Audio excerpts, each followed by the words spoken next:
Bonjour! Regarde, on est en forme un matin. Ah, c'est bon, ça. Ah ouais, let's go! Fait que on commence ça, une capsule agricole aujourd'hui Yes! avec René Bougie qu'on reçoit sur les abeilles, la production de miel. Moi, j'avais hâte, là, j'ai dit à Fitch, j'avais super hâte parce que c'est bien mystérieux. On le sait qu'ils ont plein de comportements spéciaux, les abeilles, fait que j'avais vraiment hâte, moi. C'est vraiment un insecte comme partie.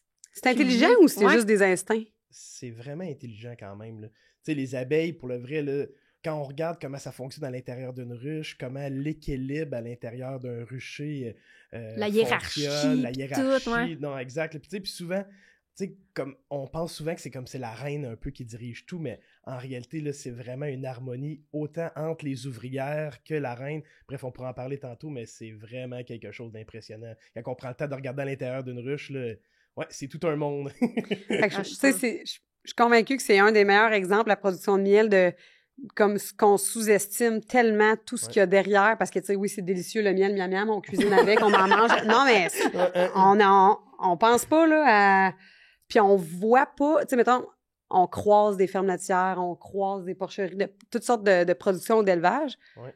Sauf que les abeilles sont discrètes, tu sais, sont souvent cachées, on voit des fois des ruchers, mais pas... On est comme, c'est ça, toujours un peu en parallèle, mais c'est fou quand on pense à ça, là, parce que l'autre fois, j'ai regardé quelques statistiques et tout ça, là, mais c'est 30% de tous les fruits puis les légumes qu'on mange qui dépendent directement du travail des abeilles. Là, Ah oui. Ah ouais, c'est vraiment impressionnant. Là, c'est pas l'ensemble des plantes qui en ont besoin, mais il y a vraiment une grosse part. Puis surtout, ça l'aide aussi à la productivité. Là, qu'on pense aux fraises, qu'on pense aux bleuets, aux pommes, même aux courges, aux citrouilles. C'est toutes des choses que c'est vraiment nécessaire d'avoir des pollinisateurs. Puis surtout, les abeilles, on s'entend, c'est eux qui font quand même une grosse partie de ce travail-là. Là. Non, exact. Là, c'est vraiment impressionnant parce que, juste une fraise, par exemple, là, il parle que pour avoir une fraise qui est vraiment le plus uniforme possible, là, mais il faut que la fleur ait été visitée au moins 21 fois. Là. Ouais, c'est ça qu'ils disent. Ah ouais? Chacune des fleurs de fraisier, en fin de compte, est visitée en moyenne pour avoir un fruit qui est uniforme qui va être de plus gros, en fin de compte, va être beau. À peu près 21 fois. Là.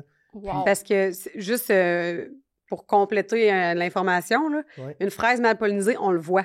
Ah oui, nous, il y a un symptôme vraiment là, sur comment les akènes sont. Les akènes, c'est les petites graines, là, toutes les qui sont sur la fraise. Là. Quand c'est mal pollinisé, sont déformés, mal placés ou toutes à la même place, puis la fraise, elle n'aura pas la forme normale. Fait qu'il y a différents insectes qui troublent aussi les akènes, mais les abeilles, ben, ça peut être aussi, il y a des bourdons, il y a plein d'autres insectes pollinisateurs, mais sont vraiment, vraiment importantes. Puis, une autre affaire que peut-être que les gens ne savent pas, je suis convaincue que Fitch, j'ai peut-être pas ça. Ah ouais, vas-y, moi, te le dire. Si tu le sais, c'est parce que je te l'ai peut-être dit. Ça se peut. Mais souvent, que ça rentre, ça, tu sais, je veux... non, mais je suis pleine de bonne volonté, mais mon cerveau est comme, c'est un trop-plein. Mais c'est ça. Fait qu'il faut que je répète sans cesse toute la vie. Tout le temps. OK, fait que là, vas-y. Il y a... Je connais pas toutes les fleurs de tous les légumes, tous les fruits, je veux dire, mais il y en a qui ont des fleurs hermaphrodites, comme la fraise. Dans le fond, il y a la partie mâle et la partie femelle sur la fleur. Et il y a des fleurs qui sont pas hermaphrodites. Voyons. Ça doit être hétérophrodite. Je sais pas. Quelque chose de même. Donc, il y a des fleurs mâles et il y a des fleurs femelles. Une fleur hermaphrodite va avoir besoin d'un insecte pollinisateur pour uniformiser la pollinisation, mais le vent va faire une partie du travail. Donc, sans insecte, il peut quand même avoir un fruit. Comme toutes les cucurbitacées, pas toutes les concombres, non, mais en tout cas, une partie des cucurbitacées, comme les citrouilles, les courges et certains melons, il y a des melons hermaphrodites, mais il y a des melons qui ont les deux, là, qui font des fleurs mâles et des fleurs femelles. Il y en a qui font que des fleurs mâles, puis pour polliniser les fleurs femelles, ça prend les deux. Oui, les deux, pas variétés, mais deux sortes. Deux variétés. Ouais. C'est vraiment deux variétés. Les melons, là, les melons d'eau, ça prend vraiment... Oui, j'avais des kiwis. Des petits kiwis, ça existe ici, là. C'est comme des petits kiwis qui viennent de la... Exact, ça prend quand même... On dirait que ça prend 5 à 7 ans. Oui, c'est ça, puis c'est des mini, mais ça, c'est ça. J'avais fallait que j'achète 2 plants, un mâle et un femelle. Le kiwi, c'est un arbuste grimpant. En tout cas, mais continue. En tout cas, fait que bref... Pour les plantes qui ont des fleurs mâles et des fleurs femelles, ça prend absolument un insecte pollinisateur. Sans ça, il n'y a pas de fruits. Oui, pour se transporter.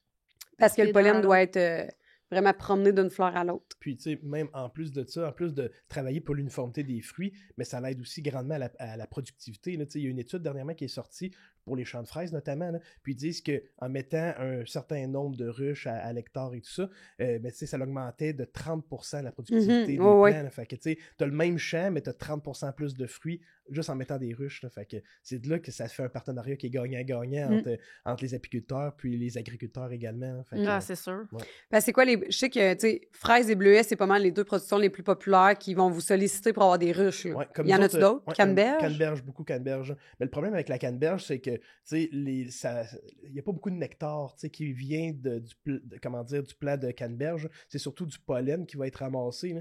Fait que, tu sais, c'est pour ça que lorsqu'on va à pollinisation de la canneberge, mais de plus en plus, les agriculteurs vont planter des bandes fleuries. Parce que entre les champs, fait que ça va faire en sorte que les abeilles, eux, vont aller dans les bandes fleuries. Puis tant qu'à passer par là, mais ils vont aller polliniser les fleurs de canneberge. Parce que les abeilles, c'est un peu comme nous autres. Là, ça ne veut pas trop se casser le derrière. Là, fait que ça va aller à la fleur la plus facile. Autres, et tout ça, fait qu'ils disent, il y en a une là, un peu de pollen, m'a ramassé ça va me faire des protéines. Fait que, puis c'est tout dans le nectar que, parce qu'il y a le miel de trèfle, miel de cidre, que ça change le goût, c'est le nectar qui altère. C'est vraiment le nectar qui change le goût. Là, puis un autre fun fact qui est intéressant à savoir, mettons pour faire 1 kilo de miel, là, mais ça prend à peu près 4 litres de nectar. Fait que ils ont besoin quand même de polliniser pas mal de fleurs. L'autre fois, j'avais regardé une petite statistique, là, puis il disait que c'était 6 millions d'abeilles qui étaient obligées d'être butinées pour aller chercher le 4 litres de nectar. 6 millions de fleurs. 6 millions de fleurs, oui, exact. Ah, mais voyons, c'est fou. Parce que c'est bien fou. Ils ont leurs petites préférences, là, les abeilles, parce qu'on le voit,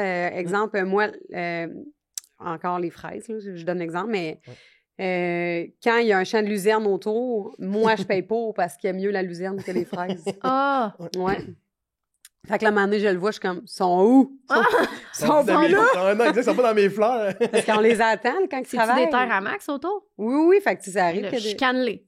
Mais non, mais là, je veux dire, sa rotation de culture, c'est bon, la luzerne. Mais non, je sais bien. Puis la luzerne, elle fleurit pas longtemps, là. Fait que quand elle fleurit, je suis comme, Et tu sais, souvent, la première floraison de luzerne, elle va être après ma première floraison de fraises. Fait que c'est correct, les abeilles sont bien contentes, puis ça marche, mais ouais. Les petites bonyennes, ils sauvent. Ils sauvent de toi. Ouais. C'est ça qui est le fun parce que, tu sais, nous autres, grâce à ça, on est capable d'avoir aussi des miels de différentes saveurs. Tu sais, on a des fois du miel, tu sais, en début de saison, c'est souvent le miel de pissenlit, nous autres, qu'on va aller chercher. Après ça, tu sais, on fait de la pollinisation au lac Saint-Jean, fait qu'on va réussir à avoir du miel de bleuet. Après ça, on va chercher, nous autres, le miel un peu de toute fleur. Après ça, puis quand on a accès à certains champs de sarrasin, mais là, on va chercher du miel de sarrasin. Là, parce que lui, il est plus foncé, goût plus fort. Il est vraiment, tu sais, presque noir, tu sais, fait que, tu sais, mettons, pour... en titre de comparaison, là, mettons, du côté de la France, ça ressemble à du miel de Châtaigny aussi. T'sais. Fait que c'est deux miels là, qui ont vraiment du corps. On dirait presque, ça goûte presque la mélasse. T'sais. Fait que nous autres, on trouve que c'est un miel vraiment intéressant aussi à travailler là, parce que même nous autres, on le transforme en alcool. On fait caraméliser le miel de sarrasin pour faire une mélasse de miel. On la fait fermenter. Puis après ça, on la distille. Fait que toutes les saveurs céréalières qui se retrouvent dans le miel de sarrasin, mais se retrouvent aussi dans notre alcool. Là. Merci. J'aimerais ça, à un moment donné, faire une dégustation. Tu sais, comme le goût. En plus, il avait dit, René m'a demandé, j'amène-tu des affaires? Tu sais, j'étais comme, non, on n'a pas le temps. C'est sûr que non. Non, mais de toute façon, on sait qu'on va avoir trop de choses à dire. Non, c'est clair. Mais tu sais, un après l'autre, vraiment, pour aller déceler les différences de goût, ça doit être cool. L'affaire qui est vraiment le plus cool à faire, là, nous autres, on fait ça pendant l'hiver, en fin de compte, là, ou le printemps, on fait une dégustation sur neige. Comme la tire! Comme la tire, ouais. Fait qu'à place... Puis l'affaire qui est fun, hein, moi, avec nos enfants, j'aime bien ça parce que, tu sais, la tire d'érable, quand tu le fais, il faut que tu fasses chauffer le sirop d'érable puis tout ça. Mais le miel, t'as pas besoin de faire ça. Le miel, tu prends vraiment un pot de miel qui est liquide, en fin de compte, là. Tu te fais pareil comme quand tu fais de la tire d'érable, tu te fais un bac avec de la neige que tu tapes, puis après ça, tu pognes chacune de tes sortes de miel différents, tu te fais une ligne de chacune des sortes de miel, puis avec un petit bâton, mais tu peux faire ça à n'importe quel moment de l'hiver, là. C'est vraiment cool, puis les enfants, ils trippent parce que là, après ça, ils peuvent goûter plusieurs sortes de miel. Même nous autres, on en fait un avec du miel piquant aussi pour, tu sais, c'est comme la joke, dans les dégustations, t'en mets un qui est piquant, fait que là, le monde pogne ce piquant, fait que... OK, c'est un rendez-vous pour cet hiver. On se fait ça. Parce que là, on a tout de suite sauté dans le vif du sujet. Ben oui, j'ai mangé mes mots. On s'est déjà emporté. Mais là, René Bougier, qui vient du centre du Québec, la miellerie King à Kings et Fort. Bon. Ville du Vice. La ville du vice, comment ça? vient de où, ça? Rien de moins, parce que, tu sais, on crée plein de bons produits pour OK. faire la fête, donc... Oh, de l'alcool! C'est aussi la ville de Cascade. Aussi, quand même, exact, tu sais, comme, quand tu travailles pas à Cascade, t'es à la miellerie ou au parc, un des deux. Ouais, c'est ça. Pour ceux qui savent pas, les entreprises Cascade, ça vient de Kingsley. Ouais. Là, C'était ça que tu voulais dire par cascade? Je pensais qu'il y avait une cascade d'eau. Non. Mais il y a aussi une cascade. Mais, tu sais, comme, c'est pour ça que ça s'appelle Kings Fall aussi, mais c'est vraiment une petite chute, mais Cascade, pour le vrai, c'était comme une multinationale et je pense que juste dans notre ville, il y a comme 10 usines. Mon Dieu, OK. Oh, oui, c'est pas une joke quand il dit que tout le monde travaille chez Cascade. OK, je pensais que soit c'était au miel ou qu'il allait se promener proche de la chute. Tu sais, comme moi, j'étais comme, OK. Non, les entreprises Cascade, ça vient de Kingsley Fall, puis les frères, les fondateurs, les frères Lemaire, sont encore à Kingsley, mais pas tous. Il y en a un qui est décédé, je pense. Mais ouais, c'est ça. Fait que Cascade, c'est ça la joke là, dans la région. C'est comme, tu restes à Kingsley, ah ouais, tu fais quoi chez Cascade? Attends, ça. Ça combien de temps chez vous, 15 minutes. Parce que, dans le fond, Cascade est aussi propriétaire du parc Marie-Victorin, qui est l'autre endroit où tu travailles, tu sais.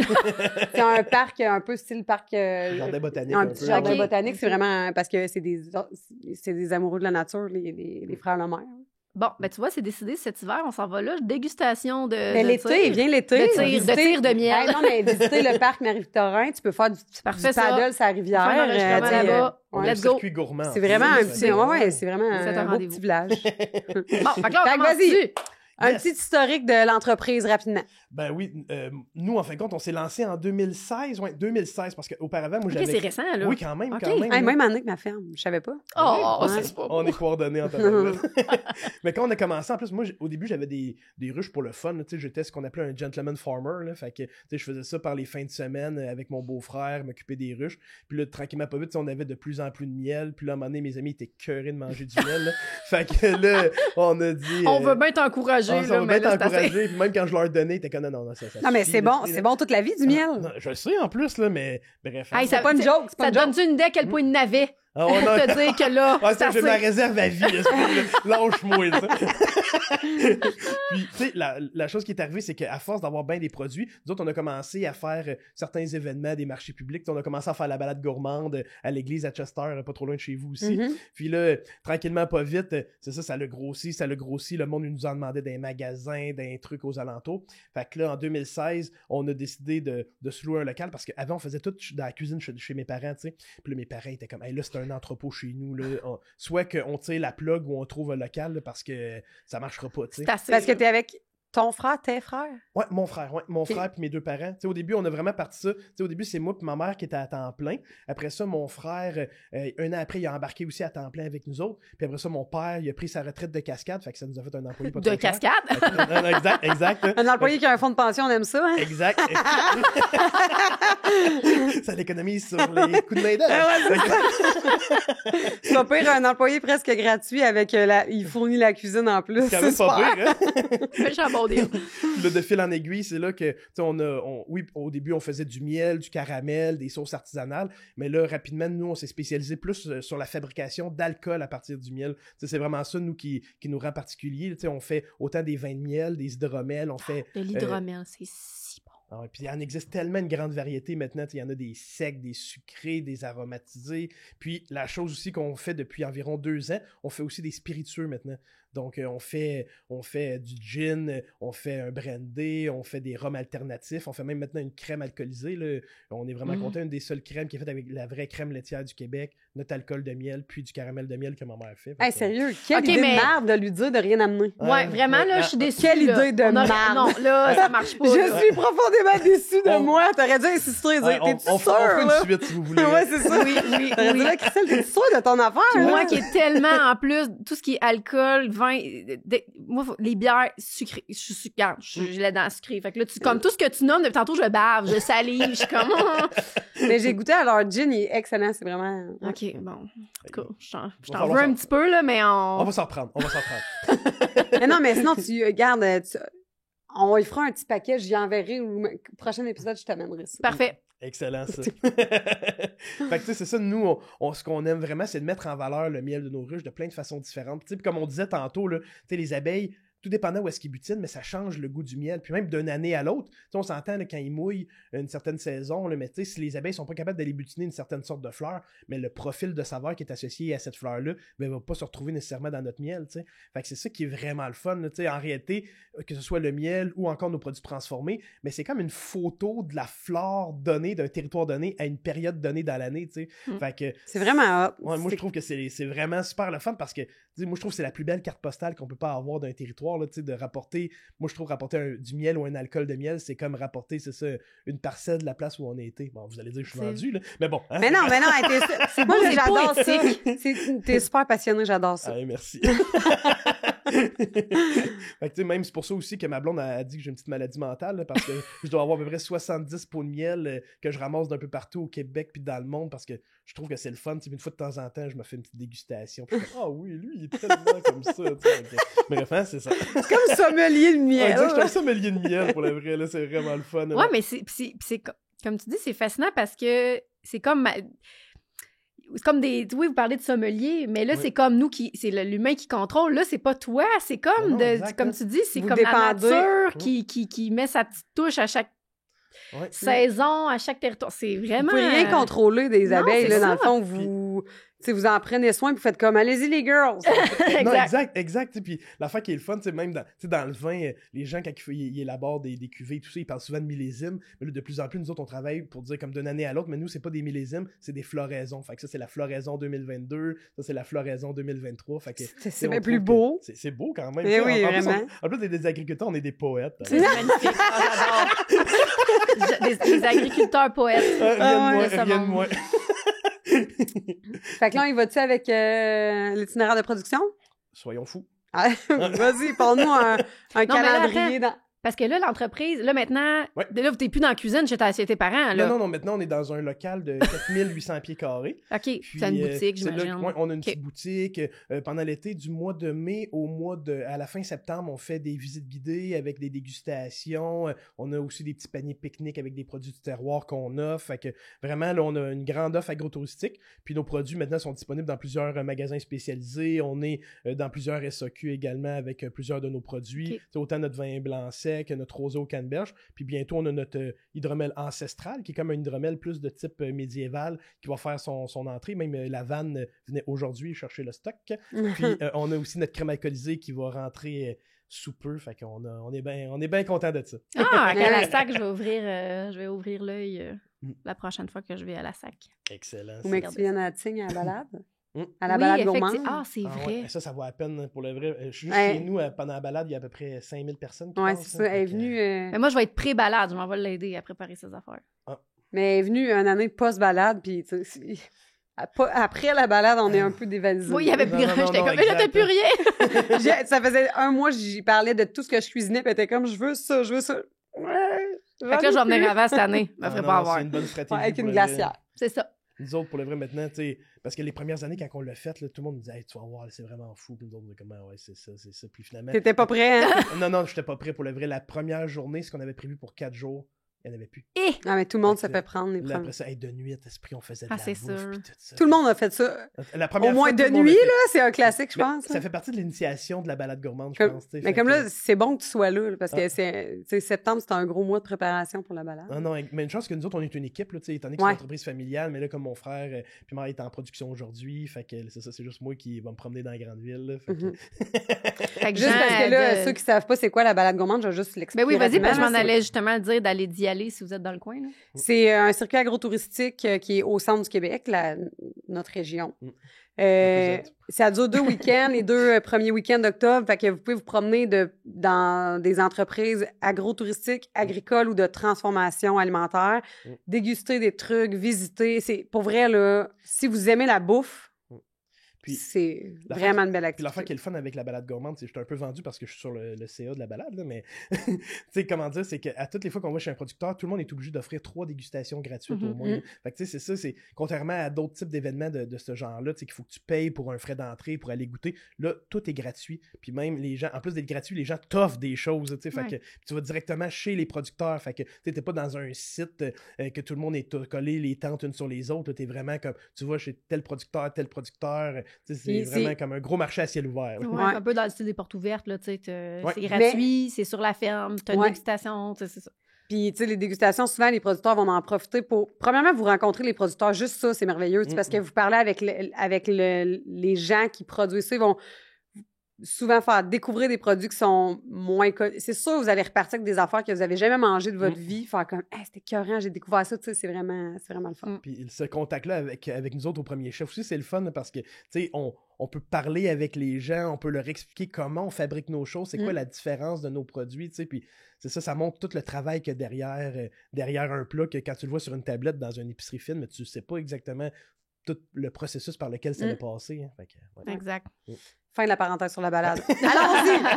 Parce que là, on va manquer de temps. Oui, itinéraire de production. Oui, mais en réalité, mettons, si on commence par le commencement, là, au début, on s'entend, il faut avoir des ruches. Hein. Puis là, souvent, les ruches, nous autres, ils vont sortir de l'hivernation, tout dépendant. Là, dès qu'il fait 10 degrés Celsius et plus à l'extérieur de façon continue, c'est là qu'on va sortir les abeilles, en fin de compte, à l'extérieur. Nous autres, au début, quand j'ai commencé, on gardait les ruches enveloppées, isolées à l'extérieur. Mais maintenant, j'ai la chance d'avoir un ami qui a un gros caveau, là, un genre de gros frigo qui garde la température à 4 degrés Celsius. Hein. Fait que nous autres, pendant l'hiver, c'est ça, les abeilles vont rester là en dormance. Ils hibernent pas parce qu'ils vont pas dormir en tant que tel, ils vont juste être au ralenti. Fait que c'est pour ça qu'on dit... Ils bougent quand même. Ouais, exact, dans la ruche. Ouais, avec leur corps, on appelle ça, ils vrombissent. Hein, fait qu'ils font shaker leur corps pour faire en sorte de garder la température à l'intérieur de la ruche. Il va faire autour de 25 degrés Celsius, quand même, autour de la grappe de la reine. Il y a un de mes amis, à un moment donné, il y avait une caméra thermique, là, puis on est allé dans le caveau, puis on a pris le lecteur thermique, puis tu voyais toutes les autour d'un grappe, tu voyais vraiment la chaleur. La reine est où, là? Ouais, c'est vraiment impressionnant. Fait qu'ils sont juste comme semi-endormis, puis ils tremblent. Ouais, ils font juste comme shaker un peu pour garder leur chaleur, puis tout ça. Mais ils se déplacent pas, là. Ils font juste rester là, parce que, tu sais, dès qu'il fait en bas de 10 degrés Celsius, la reine, elle arrête de pondre. Fait que dès que la reine arrête de pondre, c'est là que tu sais, il n'y a plus d'activité réellement, puis les abeilles vont arrêter de sortir, aller chercher, de la nourriture. Ils dorment un peu en état de survie un petit peu, là. Fait que, tu sais, c'est pour ça aussi que nous autres, il va juste rester une boîte, en fin de compte, une hausse qu'on va garder. Nous autres, il y en a qui l'hivernent à 2 boîtes, mais nous autres, on hiverne juste à une boîte. Fait que c'est là qu'ils vont rester comme tranquilles, puis qu'on va attendre que la saison reparte, en fin de compte. Hein. Là, tu as ouvert une porte à les boîtes. Oui. Parce que là, moi, j'ai des ruches à la ferme, puis je sais même pas comment ça marche. Oui. Parce que, mettons, là, au printemps, vous arrivez avec une ruche, là, c'est pour ceux qui savent pas de quoi ça a l'air, parce que vous en avez peut-être jamais vu. Probablement qu'il y en a qui n'ont jamais vu ça. Mm-hmm. Oui. Ça a l'air de, tu sais, des boîtes pour entreposer des papiers dans des bureaux. Oui. Exactement ce format-là. Ça ressemble vraiment à ça en termes de format. Oui. Puis plus la saison avance, vous ajoutez des boîtes. Ouais. Fait que c'est quoi? Oui, en réalité, la façon que ça fonctionne, là, c'est que dans la première boîte du bas, là, on appelle ça la hausse à couvain ou la boîte à couvain. Là. Fait que là-dedans, c'est là que la reine va se retrouver. Elle, en fin de compte, là, elle va pondre des œufs pour faire en sorte que la colonie se régénère. Là. Parce que, tu sais, il faut comprendre que dans une ruche, il y a une seule reine. Tu sais, la reine, tu sais, comme chacune des boîtes séparées que vous voyez, là, ça, il y a une reine là-dedans. Mais, par exemple, tu sais, mettons, au pic de l'été, là, il va y avoir entre 50 à 80 000 abeilles. Là. Fait que, tu sais, des ouvrières femelles là, qui vont vraiment aller dans le champ puis qui vont aller chercher le miel. Là. Fait que ça, il y en a quand même, c'est ça, il y en a à peu près, il y en a cette quantité-là dans la ruche, tu sais.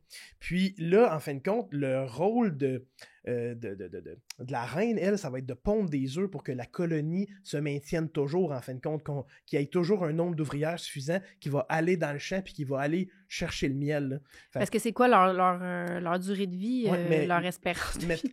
Mais mettons, pendant l'été, là, au pic de la saison, étant donné qu'ils voyagent bien gros, là, mais les abeilles vont vivre de 5 à 8 semaines seulement. Hein. OK. C'est pour ça qu'il faut qu'elle ponde tout le temps. Ouais, c'est pour ça qu'il faut qu'elle ponde tout le temps. Elle va pondre presque 2000 œufs par jour. Hein. Arrête. Fait qu'elle, c'est la seule madame qui est là au printemps puis à la fin de l'année. Exact. Fait que leur hiver, mettons, c'est tout le temps leur premier hiver. Exact. Ouais. Fait que sauf pour la reine. La reine, elle va vivre en moyenne de 3 à 5 ans. Tu sais. Hey, c'est tellement injuste. Ouais. Voyons, toi, ça n'a pas de sens. Ouais. Fait que de 3 à 5 ans, mais nous autres, on les change aux 3 ans à peu près. Là, fait que... Ben voyons donc. Mais là, attends un peu, là. Là, une reine. Ouais. vient d'où, elle? Pourquoi que c'est elle, la reine? C'est comme, ça part de quoi? Je comprends pas. Mais ça, c'est vraiment impressionnant. C'est de là, tu sais, tantôt, je vous parlais que, tu sais, oui, la reine, c'est elle qui décide tout, comment que la ruche va se coordonner, qui envoie des phéromones pour que tout le monde travaille dans le même sens. Mais l'affaire qui est impressionnante, là, c'est que c'est les ouvrières, les abeilles qui vont décider qui va devenir une reine. Parce que la seule différence entre une ouvrière femelle puis une reine, c'est son alimentation qu'elle va recevoir quand elle va être en croissance. Hein. Parce que, tu sais, au début, que ce soit n'importe quel type d'abeille, mettons, tu sais, on va y aller par le début, là. Il y a 3 sortes d'abeilles dans une ruche. Okay. Hein. On a la reine qui est une femelle, on a les ouvrières qui sont des femelles, puis on a les faux bourdons qui sont des mâles. Fait qu'en réalité, le mâle, lui, va venir d'un œuf qui est non fécondé. Fait que, tu sais, puis tantôt, je vous expliquerai comment que la fécondation se passe et tout ça, là, mais ça vient vraiment d'un œuf qui est non fécondé. Tandis que l'ouvrière, puis la reine, eux, viennent d'un œuf qui a été fécondé avec, c'est ça, des spermatozoïdes d'un faux bourdon. Fait qu'en réalité, ils vont tous être sous forme d'œuf. Ça ressemble vraiment à un petit grain de riz. Puis là, au début de leur croissance, au début, ils vont être un œuf pendant 2 jours environ, ce qu'on appelle du frais pondu. Après ça, ils vont se transformer en petites larves. Puis la petite larve, pendant ces 2-3 premières journées, tout le monde va recevoir ce qu'on appelle de la gelée royale. Un genre d'hormone de croissance plus qui est produit par les abeilles nourricières, en fin de compte. Mais après ces 2-3 journées-là, les ouvrières normales vont arrêter de recevoir cette nourriture-là, mais la reine, elle, va en recevoir pendant toute sa croissance, qui va durer à peu près 2 semaines et demie, 3 semaines, là, grosso modo. Là. Fait que pendant sa période de croissance, c'est pour ça que là, la reine, elle va devenir 2 à 3 fois plus grosse que les autres abeilles, que ses organes reproducteurs vont se développer, puis qu'elle va avoir une durée de vie qui est beaucoup plus grande que les autres ouvrières, en fin de compte. Là. Donc, on ne naît pas reine. Oh que non. Elle est choisie, elle était au hasard. Élue. Oui, mais souvent, ils vont comme sélectionner un œuf qui va sembler être le plus prometteur pour le plus eux vigoureux, et tout ça. mettons. Exact. C'est quoi, il y a comme un meeting d'abeilles. Mais, moi, je vote pour elle. Attends, j'ai une autre question. Hey, là, moi, on s'en sortira pas. On va faire 2 épisodes. Non, mais ça se peut que tu aies à revenir une fois. Est-ce qu'ils ont tout le temps une reine stand-by? Parce que je veux dire, il peut arriver quelque chose à la reine. Non, il faut pas qu'il y ait 2 reines, parce que s'il y a 2 reines, ils vont s'entretuer. Non, mais sans qu'il y ait une reine stand-by, mais juste dire, s'il arrive de quoi, on sait que c'est toi. Oui, en réalité, c'est de là l'importance du frais pondu, parce que l'important, là, il faut qu'il parte d'un œuf. Fait que, puis le stade œuf va durer environ 2 jours. Fait que, tu sais, des fois, ça arrive que une reine meurt ou elle se fasse écraser ou qu'il arrive d'autres choses. Puis là, les abeilles ont comme 2 jours, étant donné que l'œuf est encore sous forme œuf. Dès qu'elle va switcher en larve, là, il faut tout de suite qu'ils commencent à lui donner de la gelée royale pour qu'elle devienne une reine, en fin de compte. Fait qu'ils peuvent fonctionner 2-3 semaines sans reine. Sans reine. Ça sera pas l'anarchie. Ça sera pas si pire que ça, en fin de compte.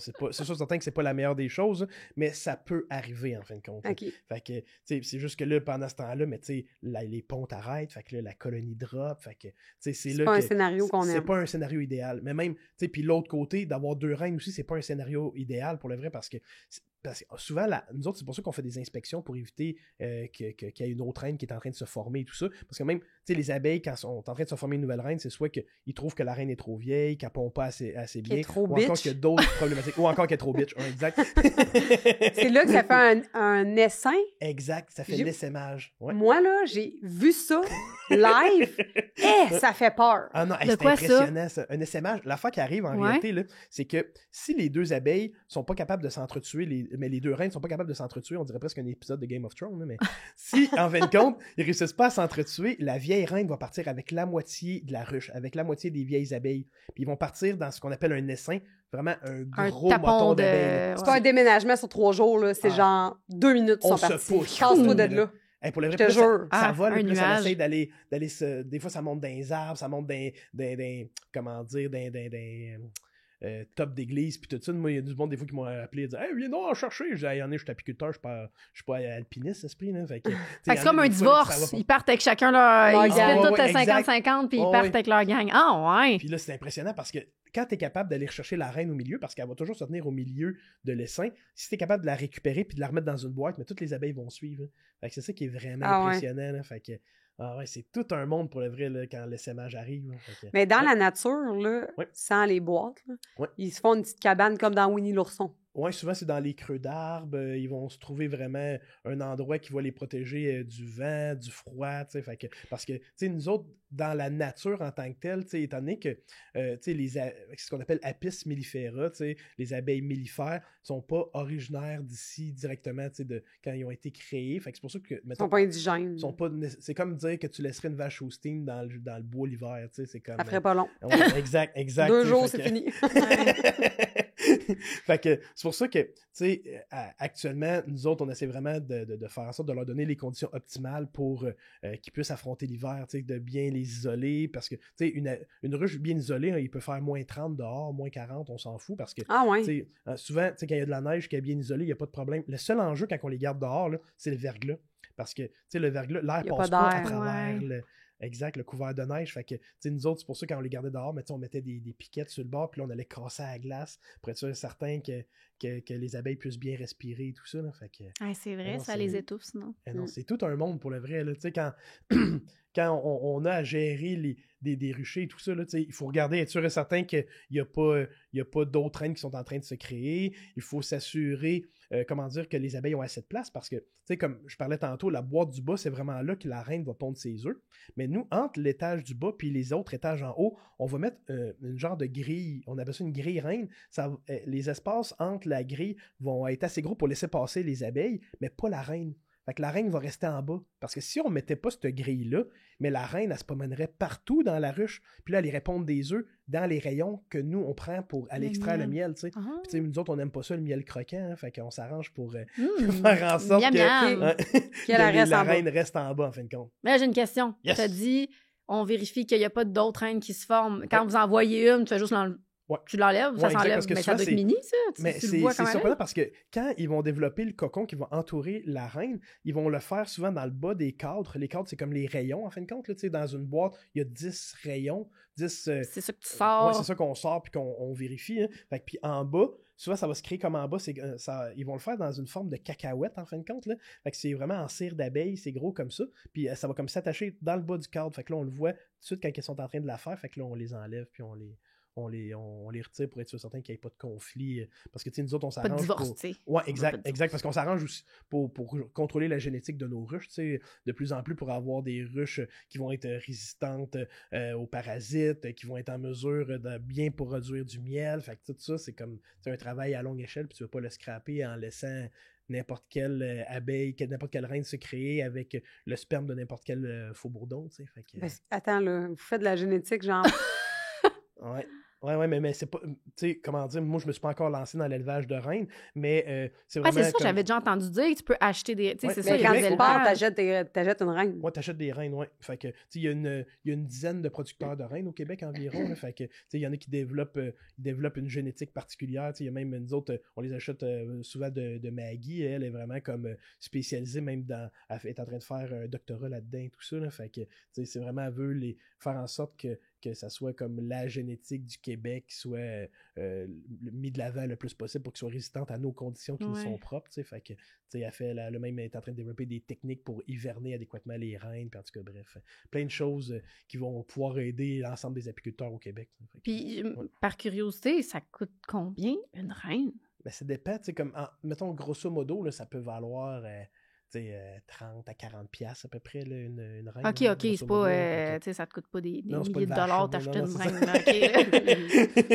Mais tu sais... Mais il faut que tu achètes les abeilles aussi, là. Tu peux pas t'acheter juste une... Ben oui, tu peux-tu partir juste avec une reine? Mais pas au début. Tu sais, au début... Mettons, le début, quand tu pars, il faut que tu achètes des paquets d'abeilles, en fin de compte, tu sais, comme des nucléis, en fin de compte, qu'on appelle. Puis ça, c'est pour starter. Mais après ça, tu peux splitter tes ruches, mettre comme une ruche à part, puis introduire ta reine. Puis pour introduire la reine, pour que les abeilles acceptent son odeur, nous autres, les abeilles, ils viennent dans des petites cagettes, en fin de compte, là, en plastique, avec un petit embout de sucre. Fait que là, ça prend à peu près 2 jours aux abeilles, puis à la reine à manger le petit bout de sucre pour qu'elle sorte de sa cage. Fait qu'en 2 jours, les abeilles ont le temps de s'habituer à son odeur et tout ça. Fait qu'ils acceptent, dans la majorité des cas, la nouvelle reine, puis ça devient une nouvelle ruche. Ah ouais. Quand ils l'acceptent pas, il faut juste que t'en essayes une autre. Parce qu'ils l'ont butée. Mais elle est décédée dans ce cas. Non, c'est ça, exact. C'est triste, mais ça arrive. Ouais. Ben oui, c'était ça ma prochaine question, parce que tantôt, tu as dit, tu sais, des fois, s'ils créent une deuxième reine, ils vont se battre à mort. Ouais. comment ils font ça. Mais comment dire, la reine, d'habitude, elle pique pas, mais elle a un dard qu'elle peut utiliser pour essayer de tuer une autre reine. Ouais, exact. Fait que la première qui pique l'autre. Ouais, c'est fini. Okay, c'est fascinant. C'est vraiment des bitches, les reines. Ah ouais, pour le vrai, là, c'est quand même intense. Ça. Fait que... Ouais, puis, tu sais, comme c'est ça qui est impressionnant dans le monde des insectes, en fin de compte, là, parce que, tu sais, moi, quand tu regardes leur mécanique, comment, en fin de compte, ils se régulent à l'intérieur de la ruche, comment ils vont créer des nouvelles reines, même le rôle des faux-bourdons, là, une chose qui est intéressante à savoir, c'est que les faux-bourdons, leur seul rôle, c'est de se reproduire avec la reine, puis ils vont faire ça une fois dans leur vie. Puis la chose qui est impressionnante en plus, mettons quand une reine va naître, au début, on s'entend, elle n'est pas fertilisée et tout ça, là, mais là, au début, dans ses premières journées, elle va s'envoler. Ça va être la seule fois qu'elle va sortir de la ruche. Elle va s'envoler dans les airs, puis là, on appelle ça le vol nuptial. Là. Puis là, elle va s'envoler, puis après ça, les faux-bourdons vont s'alterner à tour de rôle pour aller se reproduire avec la reine. Puis elle va comme accumuler tous ces spermatozoïdes-là dans ce qu'on appelle une spermothèque. Une spermothèque! Ouais, c'est comme... Ah oui, c'est quand même une belle bibliothèque funky. Fait que... J'adore ça! Une spermothèque! Ouais, c'est quand même... Wow. Hey, là, je viens d'apprendre. Ce mot existe. Ouais. Gang, ce mot existe. Spermothèque. OK, parfait. Puis, l'affaire qui est encore plus spéciale, c'est qu'au cours de sa vie, elle va aller piger dans C'est sa ça, spermothèque. elle a comme sa bibliothèque. Tu sais, mettons, les abeilles n'auront pas nécessairement tout le temps la même gueule parce qu'ils viendront pas nécessairement du même père, mais ils vont venir de la même mère, puis elle va l'avoir fait une fois dans sa vie, puis elle va aller piger là-dedans. Là. C'est tellement super, genre, c'est toutes des... C'est vraiment toutes des filles qui gèrent toutes. Les gars, c'est des moins que rien. Ils font rien. Non, mais c'est vrai, ils font rien d'intéressant. Mais moi, je les ai appelés amoureusement les douchebags de la ruche. Là, parce que leur seul rôle, en fin de compte, c'est de poser, genre, puis se reproduire une fois. Une fois. Mais il y a un de mes amis à un moment donné qui avait fait un test, puis il a dit, ils servent à rien, je vais laisser plus de place. On va enlever tous les faux-bourdons quand on en voit. Pour qu'il y ait plus de femelles. Puis qu'il y ait plus de femelles, puis tout ça. Mais la productivité de la ruche a totalement planté quand il a fait son eux, test. ils chillent dans la ruche. Ils font quoi? Ah, ouais. Ils font rien. Ils font juste manger les ressources de la ruche. Ils vont pas chercher de nectar pour... Ils font rien. Ils font rien. C'est des parasites. Ils vont juste bencher puis se reproduire avec la reine. Là. C'est la seule fois. Ah, c'est bon! Mais ils sont quand même nécessaires à l'équilibre de la ruche parce que s'ils sont pas là, on s'est dit, nous autres, notre théorie, c'était comme, tu sais, les ouvrières voulaient se prouver devant les faux bourdons, en fin de compte. Fait que là, c'est pour ça que... Ils travaillent fort. Ils travaillent fort, tu sais. Fait qu'on s'est dit... C'est vraiment des douches. C'est des douches. C'est vraiment des douches. Fait ah, mais là, d'abord, je suis déçue que les abeilles dépendent de ces hommes-là, tu sais. J'aurais cru que comme il y aurait été indépendant. Exact. Mais par exemple, lorsque l'automne arrive, mais il est kick-out, pour être sûr certain. Comme aller chenoute. Ils ont dit là, on a besoin de se concentrer, que l'hiver arrive, il faut garder nos ressources. Fait que, puis eux, ils meurent. Il faut juste mourir dans la nature. Dégagés dehors. Ah, ça, c'est drôle. Ça, c'est quand même drôle. Ta job est faite, le gros. Puis dans dégage! Ah ouais. C'est cœur, hein? Puis, j'aime les abeilles. La fois qui est fucked up aussi quand on pense à ça, les faux bourdons, ça veut dire que les faux bourdons, ils n'ont pas de père, parce qu'ils viennent d'un œuf qui est non fécondé. Fait que les faux bourdons, ils ont juste un grand-père. Attends, là. Ouais, parce que... parce qu'un œuf fécondé, mettons, ça vient de l'œuf de la reine, puis du sperme du faux bourdon. Mais le faux bourdon, mettons, lui, mais c'est un œuf non fécondé. Fait qu'il n'y a pas de sperme de faux bourdon. Mais l'œuf non fécondé, c'est pas la reine, c'est les autres femelles. Oui, en réalité, tu sais, comme l'œuf fécondé, ça se passe à l'intérieur du ventre de la reine. Fait elle utilise le sperme du faux bourdon qui s'est reproduit avec elle. Mais quand elle met un œuf non fécondés. Mais pourquoi elle fait des œufs non fécondés? C'est juste pour l'équilibre. Oui, elle fait des œufs non fécondés pour avoir des faux bourdons pour qu'ils puissent se reproduire avec la prochaine reine qu'il va avoir. Fait qu'elle a fait des bébés tout seul, elle est vraiment... Oui, elle est vraiment autonome pour le grand-père, c'est parce que tu dis, parce que la reine, elle a un père. Fait qu'il y a juste un grand... Ah, c'est donc bien. Moi, la première fois que j'ai entendu ça, que ça pouvait fonctionner dans le règne animal, j'étais comme... Mais ça doit être les... Non, c'est pas les... Il y a des insectes qui se reproduisent, les femmes seules. Oui. Mais c'est vrai, dans le fond. Hein? Sans... Je sais que les pucerons, là, qui est un autre insecte, là, eux, c'est vraiment de la copie génétique. Ils pondent des... Copies. Toutes seules, ils n'ont pas besoin de mâle. Mais c'est même pas une copie. Elle fait un mâle. Elle est une femelle, puis elle fait un mâle, mais elle n'a pas besoin d'un père. Ouais. What? Ouais, ça marche pas dans ma tête. Ah non, mais les insectes, c'est un monde vraiment hallucinant. Quand tu commences à regarder ça, pour le vrai, il ne faut pas essayer de faire un arbre généalogique, là, parce que sacrifice, ton cerveau explose, tu fonds. Ouais, mais c'est pour ça que, tu sais, les abeilles, de plus en plus qu'on en apprend, tu sais, il y a toujours des choses nouvelles qui sortent, tu sais, puis, tu sais, que ce soit les abeilles, que ce soit même, tu sais, les parasites qui attaquent les abeilles, ça aussi, tu sais, on en apprend à tous les jours, là, tu sais. Juste, tu sais, un des parasites que nous autres, quand on va faire nos inspections de ruches, qu'on vérifie beaucoup, c'est le varroa, en fin de compte, le varroa destructor. Tu sais, ça, c'est un acarien. T'sais, fait que c'est encore plus petit qu'une abeille, ça va se coller sur le dos des abeilles. Ça ressemble vraiment comme à un petit point rouge en fin de compte. Là. Puis ça va comme. Ça suce, comme on dit, ça suce le sang des abeilles, mais ça va sucer le genre de matière grasse que les abeilles ont. Là, puis ça va les affaiblir. Là. Fait que là, nous autres, si on les traite pas adéquatement, puis qu'on fait pas en sorte que les abeilles se débarrassent de ces parasites-là, mais c'est ça qui fait en sorte que les parasites, pas les parasites, mais les cheptels d'abeilles plantent beaucoup, tu sais, fait que ben, c'est multifactoriel, là, mais tu sais, un des gros facteurs qui a été une grosse problématique qui est arrivée dans les années 90, c'était l'apparition de ce parasite-là qui vient d'Asie, tu sais, fait que... Ouais, fait que ça aussi, là, c'est et tout... vous mettez comme un acaricide dans vos ruches? Un genre, tu sais, comme il y a plusieurs techniques, en fin de compte, il y a des techniques plus chimiques, mais nous autres, on essaie d'utiliser, comme nous autres, on prend de l'acide formique aussi, hein, fait que, tu sais, c'est comme plus naturel, là, tu sais, mais tu sais, c'est sûr et certain qu'il faut essayer de faire des traitements pour éviter que nos abeilles soient contaminées, parce que, tu sais, sinon, les abeilles survivent pas. Oh, puis, ils meurent. Exact, ils meurent, puis on n'est pas en mesure, après ça, de toujours supporter... la charge que ça peut représenter. Nous autres, on était chanceux cette année, on a eu juste 10% de pertes, mais il y a encore des apiculteurs qui perdent 60-70% de leur cheptel d'année après année. Là, après 2-3 ans, là, ça peut pas être soutenable financièrement. Là, c'est quoi la chose les humains, quand on est malade, on prend, je veux dire, oui, c'est comme une maladie à traiter. Là. C'est quoi la chose qui font en sorte que vous perdez le risque, le facteur numéro 1 de décès des abeilles qui font en sorte que vous pouvez perdre d'une partie de votre cheptel? C'est quoi? C'est tellement multifactoriel. Là, parce il n'y a pas une affaire qui est vraiment... Parce que si on le savait, là, pour le vrai, ça ferait longtemps qu'on aurait réglé le problème parce que c'est tellement une plaie, là, ce qu'on appelle l'effondrement des colonies. Là, parce que, tu sais, il y a le varroa que je parlais, il y a les changements climatiques, là, parce que, tu sais, les changements climatiques, là, juste regarder quand il fait encore chaud, mettons en novembre, puis que là, les abeilles veulent aller chercher de la bouffe, mais qu'il n'y a plus de... Ils sont tout fourrés, là, ouais, ça marche pas. C'est ceux qui gardent pas leur abeille en caveau, puis qu'en février, il fait un 25, là. Puis là, les abeilles commencent à sortir. Moi, c'est arrivé une année, là, quand je les gardais dehors, là, t'es obligé de mettre de la paille en avant des ruches parce que les abeilles, quand ils revenaient à la ruche, ils atterrissaient dans la neige puis ils collaient là. Genre, tu sais, comme. Tu sais, des genres de situations comme ça que. Tu sais, les abeilles, ça fuck totalement leur cycle, tu sais, fait que... Sont-ils capables de sortir du caveau des fois? Mais moi, on est chanceux. Nous autres, ils restent dans le caveau. On met une lumière rouge, nous autres, là, pour être sûr certain qu'ils ne soient pas stimulés par la lumière et qu'ils aient envie de sortir. Là. Fait que, dans le caveau, ils vont rester là. Parce que nous, le voisin de la fraisière, là, c'était M. Goyette, je ne sais pas si c'est qui. Ouais, en tout cas, fait que lui, il avait un caveau. Il en fait plus, hein? Non, c'est ça. Hein? Non, il est vraiment plus âgé. Là. Ouais. Il y avait un caveau, puis il entreposait des ruches pour d'autres. Puis nous, on le savait, là, la première journée qu'il faisait 10, puis il n'ouvrait pas les portes du caveau. Là.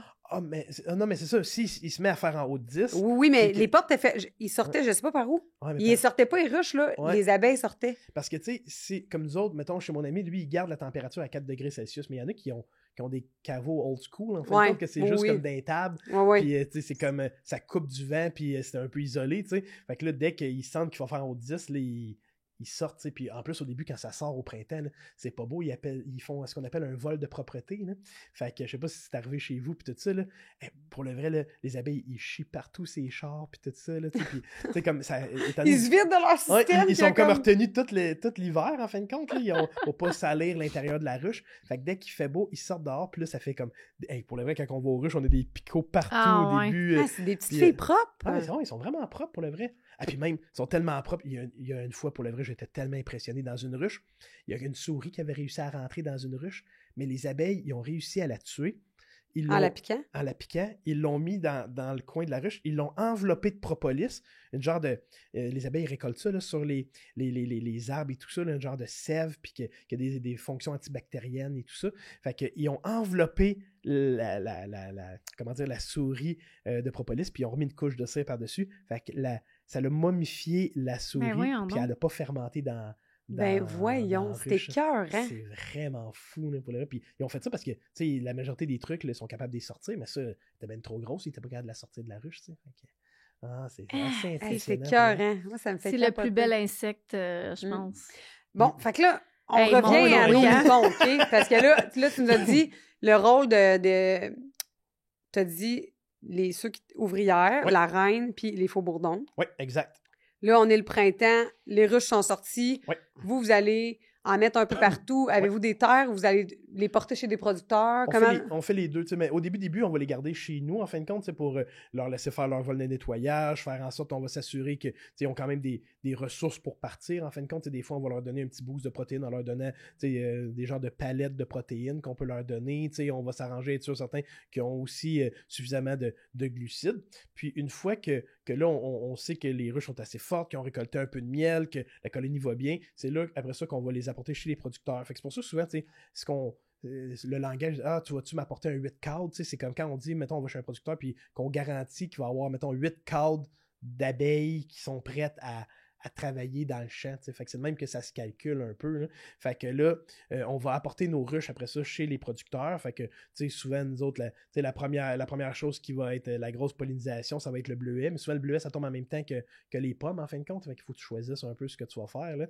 Fait que, puis après, puis même à la fin du bleuet, c'est comme les fraises aussi. Fait que là, mettons, nous autres, souvent, on en a envoyé quelques-unes aux fraises. Après ça, la majorité au bleuet avec mon ami. Après ça, quand on les refait descendre, ils vont aller aux canneberges. Puis quand ils reviennent des canneberges, là, après ça, nous autres, on les met dans des champs d'amis, d'autres agriculteurs et tout ça pour avoir de la fleur mix un peu d'automne. Là. Fait que, tu sais, tout au long de la saison, après ça, c'est ça, le travail que nous autres, on va faire au champ, ça va être toujours de s'assurer que la ruche est à pleine, tu sais, elle a toutes les conditions pour bien vivre. Là. On va s'assurer, excusez-moi, comme tantôt, je disais qu'il y a assez de place pour que le miel puisse être accumulé. Tu sais, comme nous autres, on dit, dès qu'une boîte, il y a 7 rayons dans la boîte sur 10 qui sont pleins à plus de 90%, c'est là qu'on va mettre une autre boîte par-dessus. Parce qu'il ne faut pas leur mettre trop de boîtes non plus, parce que là, il y a trop d'espace, puis là, ils vont se perdre un peu dedans, puis ils ne voudront pas construire adéquatement dans les rayons et tout ça.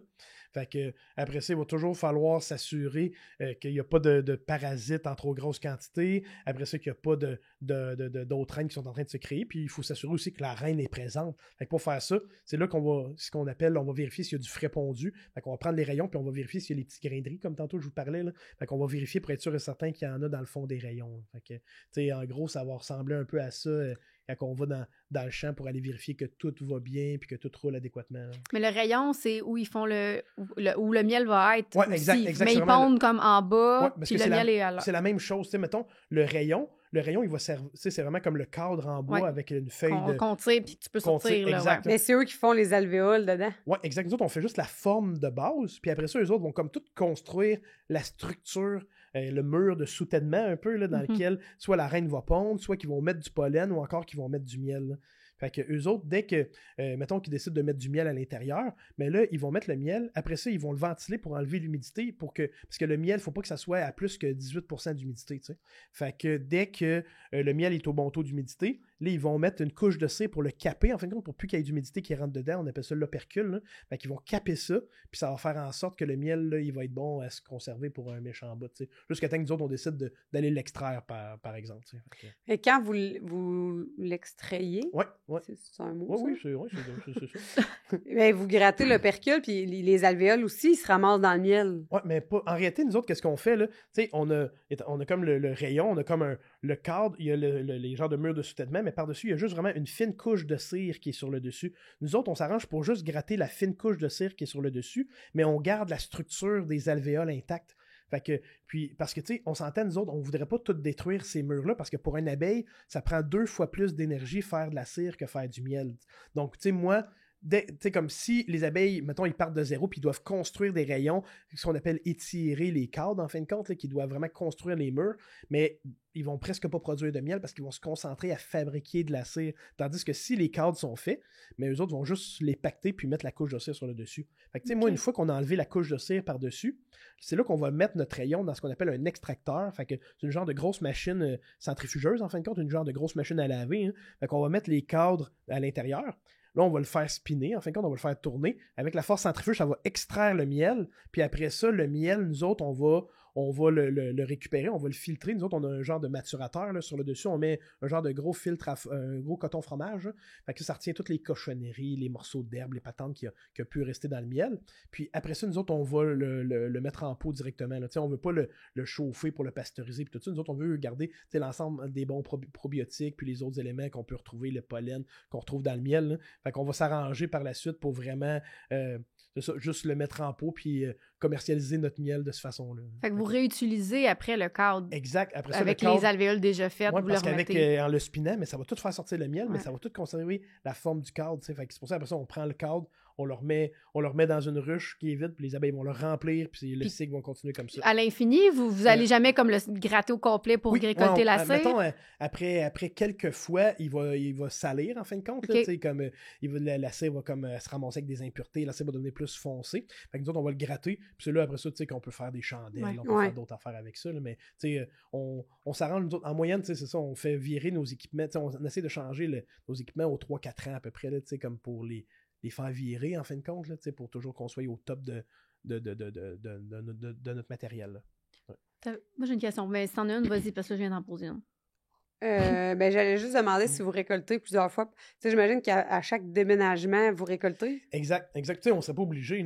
Le pourquoi on le fait, nous autres, c'est parce qu'on veut garder les types de miel séparés. Mettons, quand on revient du bleuet, mais on aime ça avoir notre miel de bleuet, qui a un goût qui est particulier. Le miel de bleuet, c'est plus floral, un peu fruité. Ça goûte pas directement le bleuet, mais ça a vraiment une signature qui est propre. Pareil que tantôt, comme on parlait du miel de sarrasin, ça, j'aime ça le mettre de côté parce que c'est un miel qui a du corps, qui est vraiment foncé, tandis que mon miel d'automne, ça, c'est plus mon miel un peu toute fleur, là, mais on le sent quand même, nous autres, dans le coin où on le met, c'est principalement les saveurs de trèfle puis de verge d'or qui vont sortir. Là. Fait que ça aussi, on va quand même bien le goûter à l'intérieur du produit. Hein. Non, c'est parce que moi, c'était comme la technicalité là, de l'abeille, là, mettons, parce que là, j'essaie de me rappeler, ça ressemble à quoi en close-up, un abeille. Là. C'est comme une petite trompe, hein? Ouais. C'est par là que, c'est comme qu'ils siphonnent... ils siphonnent le nectar. Ouais. Puis là, à l'intérieur d'eux autres, ils fabriquent la cire ou le miel, puis ils recrachent ça, genre. Ouais, en fin de compte, pour la fabrication du miel, ils vont vraiment l'ingérer, puis c'est avec leurs enzymes, puis leur genre de sucre gastrique qui vont faire en sorte de produire le miel. Tandis que la cire, ça va être plus, c'est comme des genres de glandes qui ont sur le ventre, des genres de... presque des glandes comme quand on sue en fin de compte, mais eux autres ils vont comme suer mais de la cire en réalité, puis ils vont comme le récupérer avec leurs pattes, puis ils vont comme le modeler pour faire la structure du rayon. Ça écœurant, moi les abeilles, sérieux, je capote. Ok, fait que la cire sort par comme ces glandes-là du ventre, mais le miel c'est par l'espèce de petite trompe. Mais ils vomissent le miel, c'est ça? Oui, c'est ça, non, c'est du vomi d'abeille. C'est pas mal ça. C'est bien bon comme vomi. Non, mais... même, j'en prendrais, regarde. Non, mais il y a rien que ça qui va dans leur estomac, là. Fait que s'il n'y a rien de dégueulasse là-dedans. Non, exact. C'est juste ça qu'ils font. Ils le processent, puis après ça, ils le ressortent, puis... Moi, j'aimerais ça que, mettons, on dit en 5 minutes, là. Ouais. Juste que tu nous parles, tu sais, on t'a parlé un peu de la hiérarchie puis de leur rôle, mais... Ouais. On sait que les abeilles, ils peuvent danser pour communiquer ou avec l'estrogène, tout ça. Fait que fait juste comment que ça se passe, comment qu'ils se parlent. La reine, elle fait quoi? Alors, dis-tu des affaires où tout est régulé par... C'est instinctif. Mais ça, en ce moment, en plus, c'est une question qui est vraiment super intéressante parce qu'on n'a pas toutes les réponses en ce moment. Là. Il y a vraiment beaucoup de personnes qui font des études, tout particulièrement sur les phéromones en ce moment, là, parce que, tu sais, plusieurs, tu sais, dans ce qui est reconnu normalement, tu sais, les abeilles, souvent, vont s'orienter grâce aux danses qu'ils vont faire devant la ruche. Tu sais, souvent, on parle, par exemple, si l'abeille fait un 8, ça veut dire qu'il va avoir des fleurs à tel endroit. Après ça, ils vont toujours essayer de donner leur information par rapport à la direction du soleil, mais la chose qu'ils sont en train de se rendre compte, que j'ai lu ça tout dernièrement en plus, c'est que les abeilles, les exploratrices, en fin de compte, qui vont chercher les fleurs, mais laisseraient des traces de phéromones, elles aussi, dans le champ, en fin de compte, puis les abeilles seraient capables de se diriger également avec ces phéromones-là, mais là... C'est un GPS d'abeilles comme « Hey gang, j'ai trouvé un spot ». Suivez mon odeur. Exact. Là, suis la trail, tu sais, fait que c'est de plus en plus, mais là, sont vraiment, tu sais, comme c'est vraiment tout nouveau qu'ils sont en train d'étudier cette piste-là qui ferait en sorte que les abeilles pourraient s'aider à se diriger et tout ça, là, mais tu sais, les abeilles, on s'entend, tu sais, même nous autres, pour éviter ce qu'on appelle la dérive des abeilles, là, parce que souvent, tu sais, les abeilles, ça arrive, tu sais, quand tu as toutes tes ruches qui sont pareilles, des fois, ils peuvent rentrer à une autre place, tu sais, mais tu sais, nous autres, pour les aider, souvent, on va mettre nos ruches avec des couleurs qui sont différentes, on va mettre des formes également, parce que les abeilles reconnaissent aussi les formes, de par leur nature, ils ont développé cette capacité-là parce que les fleurs sont pas nécessairement les mêmes couleurs, les mêmes formes. Fait que, tu sais, déjà là, ils ont déjà cette conception-là un petit peu. Fait que là, nous autres, on essaye de reproduire ça également quand c'est le temps qu'ils reviennent à notre rucher parce que, tu sais, tu mets juste toutes des ruches blanches, mais tu sais, c'est un petit peu plus complexe. Fait que souvent, c'est pour ça quand on voit des ruches dans le champ, avec des couleurs, c'est vrai, j'en ai déjà vu. Ça, là, Mais je pensais que c'était principalement avec l'odeur. La reine, elle a pas... Oui, la reine, elle va émettre des phéromones également. Puis pour un peu comme réguler l'harmonie à l'intérieur de la ruche et tout ça. Là. Fait que c'est pour ça aussi que souvent les abeilles vont retourner dans une ruche en particulier. Puis que, tu sais, dans la majorité des cas, ils vont être chassés lorsqu'ils vont pas arriver dans la bonne ruche. Mais tu sais, ça ne sera pas toujours le cas parce que ça arrive, des ruches qui sont moins fortes que les abeilles vont se diriger vers une ruche qui est plus forte. Après ça, tu sais, moi, des fois, ça m'arrivait, j'étais comme, oui, il y a presque personne dans ce ruche-là, puis j'ouvrais l'autre. Ouais, il y a du monde ici. Ils ont fait une party tout le monde ensemble. Exact, tout le monde est parti là, tu sais. Fait que, tu sais, vraiment, là, c'est ça qui est vraiment intéressant. Là, les abeilles, là, tu sais, c'est des êtres tellement complexes pour le vrai, là, tu sais, comme, ils ont développé leur propre langage, il y a des choses qu'on n'est pas en mesure de percevoir puis qu'ils utilisent. Fait que, tu sais, puis je voudrais pas non plus trop donner des éléments parce que même moi, là, tu sais, je suis quand même un néophyte en matière de danse, d'abeilles et tout ça, mais tu sais, il y a des gens qui dédient leur vie à étudier ça. Puis je trouve que c'est vraiment impressionnant. Tu sais, ça fait... On a toujours utilisé justement les... Ben, pas toujours, mais tu sais, ça fait probablement des milliers d'années là, que le miel est utilisé par l'humain. Puis qu'encore aujourd'hui, il y a tellement de trucs qu'on sait pas puis qu'on comprend pas. C'est fucking... Dernièrement, ils ont même entraîné des abeilles à découvrir des matières explosives et tout ça. Là.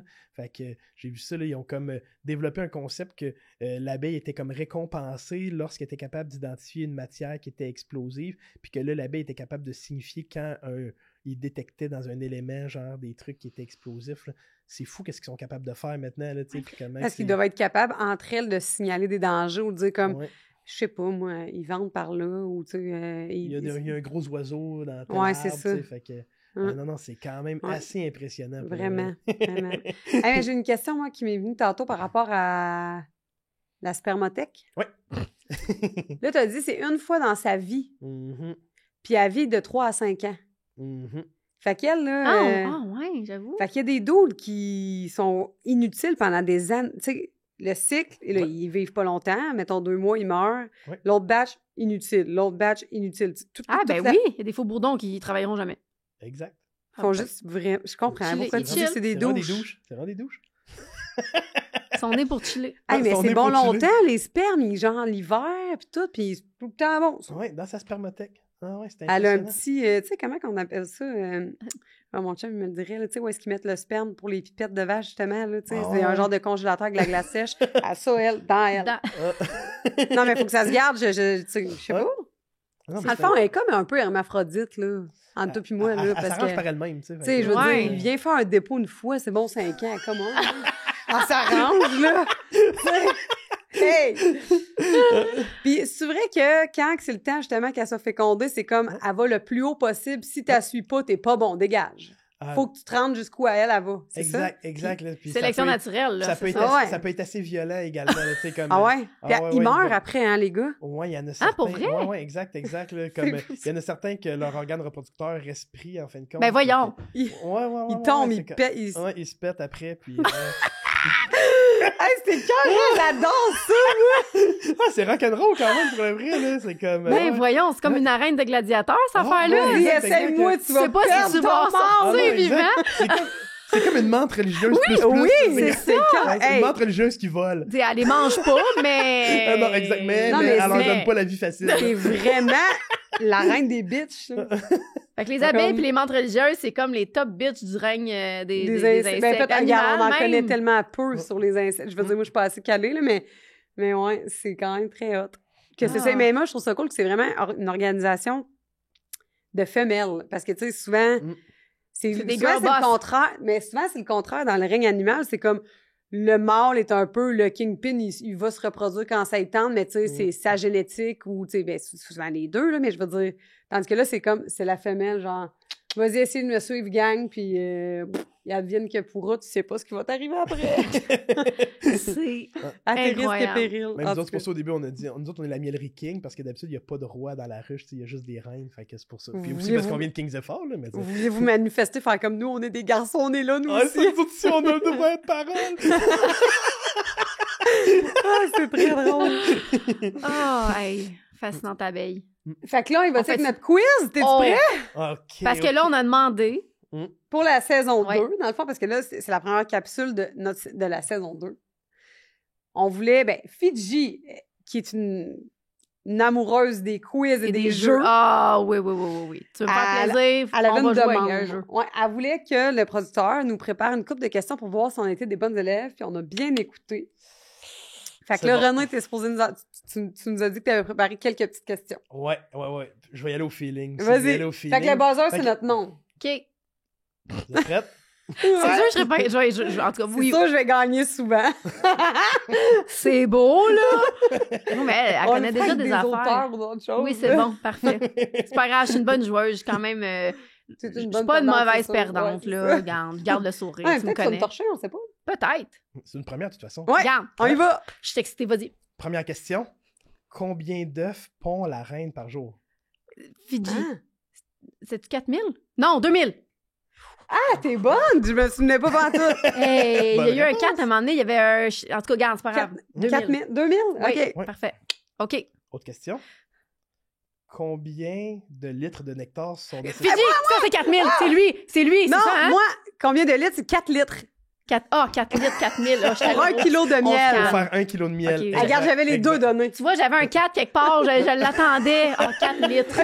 J'ai jamais trouvé mon prénom. C'était trop d'informations. Là.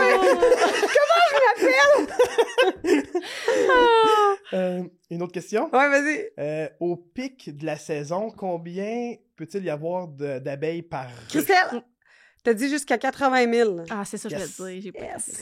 Je le savais, tu vois.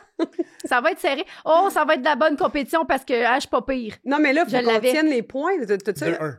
Est-ce que Ah, mon t'as un nombre impair de questions? J'en avais 5. Oh, parfait! Hey, prochaine fois, on a un tableau pis tout. Ah oui? On met un tableau là. Là, Puis on ça, met tu les vas points. éveiller le monstre de compétition en moi. Tu veux vraiment aller là? Oui, je veux. Est-ce qu'on tient le pointage pour toute la saison? Oh my god. Ça va être Oui. écœurant, puis à la fin, il y a quelque Puis à la fin, chose. ça là. prend, Ah, une grande, ça prend oui. une grande finale. là. Ah, il y a quelque chose, il y a Ah. le ciel qui perd, et il y a une conséquence. Ah, j'aime ça. Elle anime le prochain podcast déguisant en quelque chose. là. Ah, c'est bon. OK. J'aime ça quand on a des idées de même, là, sur le fly. Parfait. Fait que là, ah oui, il tenait ça avec ses doigts, lui, là. OK, là, Ah attends ouais, un peu, là. 2-1. Faut pelaille. Donc, quatrième question. Quel pourcentage de légumes et de fruits dépendent de la Fidji. pollinisation? 30. Yes. Ah, plus je... 30 Je voulais être sûre d'où ce qui s'en allait avec sa question. Non, je regarde. Moi, regarde. On a-tu le droit de faire ça, répondre avant que t'aies fini? Mais c'est vous autres qui faites les... C'est notre jeu, c'est vrai. Bon. Là, c'est Donc, là, égalité! c'est, Point de match. Point de match en plus, là. OK. Pouvez-vous me dire le nom latin complet du Ah, parasite non. qui affecte les abeilles? Moi, quelque chose destructeur, t'as dit, puis c'est Ouais. rouge, puis c'est un acarien, puis les acariens, c'est à 6 pattes au lieu de 8. Comme les... Mais c'est comme un araignée. avec C'était juste pas ça la 6 pattes. question, là. C'était pas ça la question. Têteuse. Allez-y. Non, mais il y avait destructeur. Ouais, un demi-point. Un demi-point. Je gagne C'était le Varroa Destructor. Ah, tu l'as dit en plus plein de Ouais. fois, c'est Ben vrai. oui. C'est pas grave, mais vous m'aviez dit qu'il fallait que ça soit. Ah un oui, petit peu non, ça, c'était challengeant une quand même. difficile, correct. là. Ouais, C'est Trop correct. facile, on n'aime pas ça. Un demi-point. C'est Hey, bon. j'ai un demi-point d'avance. Hey, prochain coup, on amène un petit tableau. Ah, je suis de la garde. Je suis craquée raide, là. Bon, hey, merci. Vraiment, René, c'était Ça full fait plaisir. intéressant. Ouais, mais je suis Ouais. content. Si Mais- vous- Faudrait qu'ils reviennent pour le côté distillerie. Oui, parce qu'on a zéro. Et là, ce serait une bonne occasion. Beaucoup de d'alcool, faire s'il vous plaît. une dégustation. Oui, il y a toujours Ah, moyen de moyenner, hein. Eh oui, Ah on oui. fait ça. Ce soir. Oui. Fait que. Fait que, merci beaucoup. C'est Merci, un rendez-vous. À la prochaine. Salut! Yes. Bye.